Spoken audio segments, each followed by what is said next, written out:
La mejora práctica 5 tiene que ver con tomar ventaja de variación y transdisciplinaridad para poder reforzar esta repetición necesaria y mejorar la memoria por concepto. Entonces, variando la manera que uno se aprende sobre un concepto, de ver el contexto de la información en distintas maneras, refuerza la información. Ver el concepto en distintas materias también ayuda. Por ejemplo, en mate, si vas a estudiar arcos, ¿por qué no tratas de estimular la vista de arcos en la arquitectura o arcos con arte o diseño? Entonces, de ver el mismo concepto en distintas materias refuerza y contextualiza la información de distintas maneras.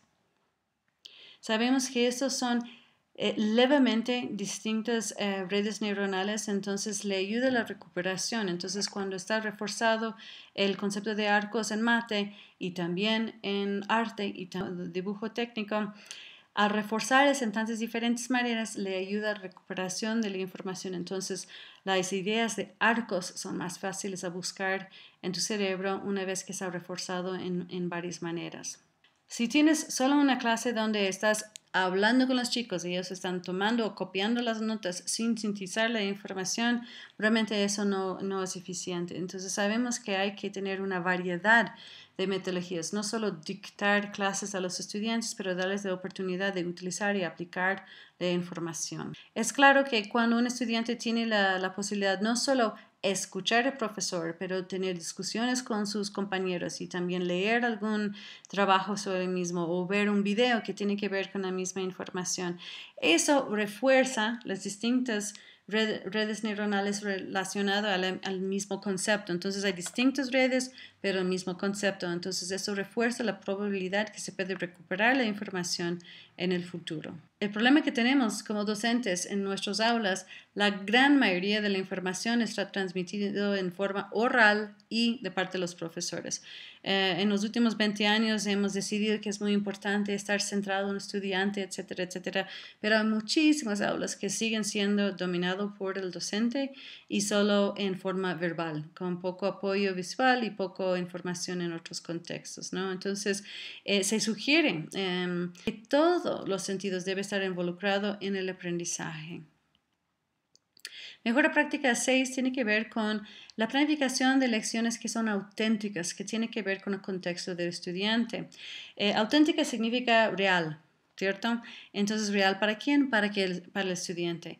Cuando un estudiante tiene que aprender contenido, información, y no tiene contexto sobre el cual se puede aplicar la información, no entiende por qué esto es útil, cómo se puede utilizar la información, le hace muy difícil memorizar la información. Porque, como dijimos, todo aprendizaje nuevo pasa por el filtro de conocimiento previo. Entonces, si un chico no tiene un contexto dentro del cual aterrizar el nuevo concepto, le hace muy complejo para que se pueda aprenderlo fácilmente. Y por ende, tiene que repetir ese mismo concepto varias veces más para poder entenderlo mejor.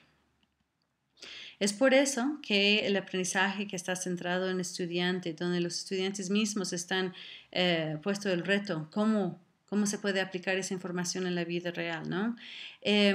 Esos sí son muy populares. ¿Por qué? Porque realmente mejora la atención del estudiante, le hace mucho más fácil memorizar el contexto o el uso de la información. Entonces, la fabricación de una lección auténtica tiene que ver con el conocer el mismo estudiante. Si no conoces tus estudiantes, no puedes hacer lecciones auténticas. Entonces, eso pone otro tipo de reto encima de los hombros de los docentes buenos hoy en día.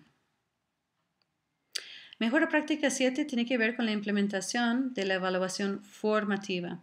Evaluación formativa es para ayudar a formar a uno, ¿no? Entonces es muy distinto hablar de evaluación sumativa, que es simplemente al final de un evento o una unidad, y formativa, que sirve para mejor aprendizaje, ¿no? Sobre el cual recibe retroalimentación. ¿Qué es lo que puedes hacer mejor para poder mejorar el trabajo? Destacamos esto porque al entrar en la parte de evaluación sabemos que evaluación debe ser simplemente otro otro tipo de herramienta de enseñanza. No debe servir simplemente como al final de un evento, sino como parte de lo que es el aprendizaje. Y lo que es la evaluación formativa, que está adentro de contextos de la clase, significa que estás ahorrando literalmente tiempo. Aunque suene que es más tiempo a dar retroalimentación cada rato a los estudiantes, cuando tienes una valoración o un assessment o tienes una evaluación formativa integrado en las actividades, eso significa que la actividad y la evaluación puede ser la misma cosa. Entonces, por ejemplo, el debate, proyectos de clase, investigación, estudios de caso, problemas, aprendizaje basado en problemas. Todos esos son herramientas que pueden servir como evaluación, pero también son actividades de clase. Sabemos que mucho aprendizaje depende en el poder del cerebro de autocorregirse, pero para poder autocorregirse, los niños especialmente tienen que aprender qué es lo que tienen que hacer diferente para mejorar su potencial de aprender algo. Entonces hay que darle retroalimentación, hay que decirles exactamente, esto fue excelente, pero me gustaría ver más ejemplos en esta parte. O parece que hiciste bien la evaluación, pero no manejaste bien tu tiempo porque no terminaste. Entonces, ayudarles a ver los puntos específicos que se puede mejorar la próxima vez que lo hacen. Lo que es lindo y irónico de aprendizaje es que ocurre solo cuando no sabemos nada o no sabemos algo, ¿no? Entonces, si ya sabes algo, no existe un aprendizaje. Entonces, hay que aceptar que la ignorancia es parte del proceso de aprendizaje y para poder hacer esto hay que recibir retroalimentación para saber exactamente qué vacíos tienes que llenar. Me parece que esta parte está bien, pero esa parte no está tan bien, tienes que mejorar esto. Entonces, proporcionar esos espacios de retroalimentación, que sea verbal o sea escrito, es fundamental en un mejor aprendizaje o rendimiento en el aula. Y sabemos y tenemos que tener fe que los estudiantes sí se pueden aprender. Cuando están bien guiados, los estudiantes pueden aprender. El problema es que presumimos que al recibir A, B, C, D, F, el chico sabe lo que tiene que hacer. No es cierto, eso es la evaluación sumativa. Él necesita una evaluación formativa para saber qué exactamente tiene que hacer para mejorar su rendimiento la próxima vez. Eso viene mano a mano con el concepto que hay que celebrar el error. Eso es parte de lo que es el aprendizaje. Sabemos que las personas que saben aceptar y equivocarse aprenden más rápido y las personas que simplemente niegan a aceptar que pueden fallar aprenden lento. Entonces es mucho mejor crear o cultivar ese tipo de ambientes de aprendizaje donde está bien equivocarse. Es muy triste a veces ver en las aulas que los chicos ni quieren abrir sus bocas y tú tratas de hablar y ellos tienen miedo de decir algo porque tienen miedo de equivocarse. Las mejores aulas son los que son súper libres, donde el estudiante se siente libre a expresar sus pensamientos y intentar de resolver los problemas. Y aunque se falla, la idea es que se va creciendo a través de esta falla. La mejor práctica 8 tiene que ver con el uso de evaluaciones, tomando en cuenta producto, proceso y progreso. Muchas veces en la educación sabemos simplemente evaluar lo que es el producto final, el examen final, en vez de también dar algún peso sobre los procesos que ha tomado el estudiante y también el progreso que tiene el estudiante. Sabemos que un producto es básicamente lo que sale al final de una evaluación o de un momento de aprendizaje. En general, eso sí llega a ser una evaluación sumativa. Pero lo que es una evaluación de proceso tiene que ver con, por ejemplo, un producto fabuloso puede estar bajado de internet, pero es totalmente plagiado y robado. Y eso sí significa que su proceso es un F. Aunque puede ser que su producto está bien, el proceso fue muy mal. O que cuando dividen y hacen trabajos en equipo y después una sola persona termina haciendo todo el trabajo, eso sí significa que el proceso está mal. Lo que sería progreso es de reconocer el esfuerzo del estudiante. Puedes devolver el examen y decir, mira, yo sé que no es la nota que querías, pero estás mejorando. Eso le da el ánimo al estudiante a seguir. ¿Por qué? Porque va a caerse en cuenta que realmente ha mejorado. No está ahí todavía donde quiere estar, pero ha mejorado bastante. Entonces, eso es parte de lo que sería la evaluación. Entonces, otra mejor práctica son los docentes que saben evaluar aplicando los 3 Ps, no solo lo que es el producto, pero también tomando en cuenta lo que son los procesos y el progreso del estudiante. ¿Por qué? Porque eso les sirve como herramientas de aprendizaje. Va a aprender a hacer mejor la próxima vez su producto a través de retroalimentación respecto a sus procesos y progreso.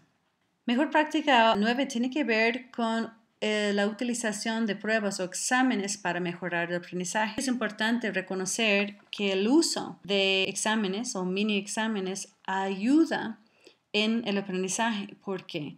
No es que necesariamente el examen en sí es lo que ayuda a consolidar el aprendizaje, pero al forzar a un estudiante a buscar la información, a recuperarlo en contextos diferentes, eso sí ayuda al aprendizaje. Al hacer un autoexamen antes que tomes un examen de verdad, realmente sí ayuda en el aprendizaje. La razón por eso tiene que ver con la idea de que la recuperación de la información o la combinación de distintos tipos de información necesaria para resolver un problema están reforzados al hacer ese tipo de prácticas con pruebas. Entonces eso sí sirve para aprender mejor o para mejorar el rendimiento escolar. Mejor práctica 10 tiene que ver con el desarrollo de objetivos de aprendizaje que son compartidos, explícitos. Y eso viene de parte de un buen docente que sabe comunicarse bien. Al comenzar la clase diciendo, chicos, vamos a hacer X hoy día. Entonces, comunicarse en forma muy clara, identificar los objetivos y vas a tener éxito si puedes hacer X, Y o Z. Eso le ayuda bastante a los estudiantes a entender qué esperamos de ellos. Se puede empezar la clase diciendo, de acuerdo, cuando hablamos de diseño inverso, esos son los objetivos de la clase, vamos a ver X, Y o Z como evidencia que estamos logrando esto, por ende vamos a hacer X actividad. Entonces la idea es de usar esto como un hábito de planificación siempre en nuestras aulas. ¿Por qué es importante esto? Porque hay estudios muy interesantes de Chisborough, Morsano, de distintos autores que indican que la claridad del profesor tiene que ver con su buen uso de vocabulario, precisiones y aclaraciones que puede ofrecer a los estudiantes, además de la comunicación no verbal. Si un profesor dice, estás muy bien, pero le pone una cara, entonces eso sí está respondiendo, pero no está respondiendo de una manera que ayude al ambiente de clase, más bien está causando un nivel de ansiedad que puede impedir el aprendizaje del estudiante. Sabemos que esta claridad realmente llega a tener una motivación por el aprendizaje de parte del estudiante.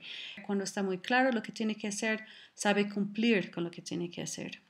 Una manera de pensar en esto, y qué pena que no tengo siglas en español por esto, pero SMART Objectives son objetivos que son muy específicos, que son medibles, que son alcanzables, que son realistas y que pasa dentro de un tiempo indicado. Al planificar objetivos pensando en esos 5 elementos, si podemos articularlos en esta manera, ayuda bastante a los estudiantes cumplir con las expectativas que tenemos. Mejor práctica 11 tiene que ver con un subelemento de la comunicación entre el docente y el estudiante. La claridad y inmediatez. Inmediatez tiene que ver con un elemento, me parece que es algo que tiene que cambiar en muchas aulas. Muchas veces empezamos la clase y decimos, déjeme terminar y después pueden tener preguntas al final. Esto es problemático. ¿Por qué? Porque tu cerebro quiere en ese momento llenar ese vacío de información para poder ya concentrarse en el siguiente paso. Al esperar que todo el mundo no pregunte nada hasta el final, puede causar problemas porque justamente la memoria no está reforzada de la manera correcta en ese sentido, ¿no?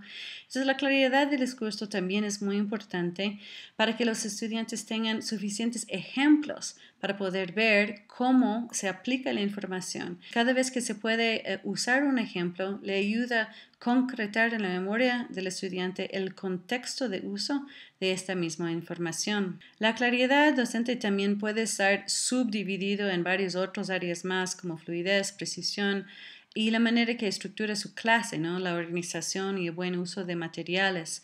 Y también los parámetros de comunicación también tienen que ver con la manera no solo de estructurar la clase, pero el tiempo dedicado a distintos temas y si eso sí es suficiente para poder comunicar o llegar al objetivo que tiene planteado el profesor.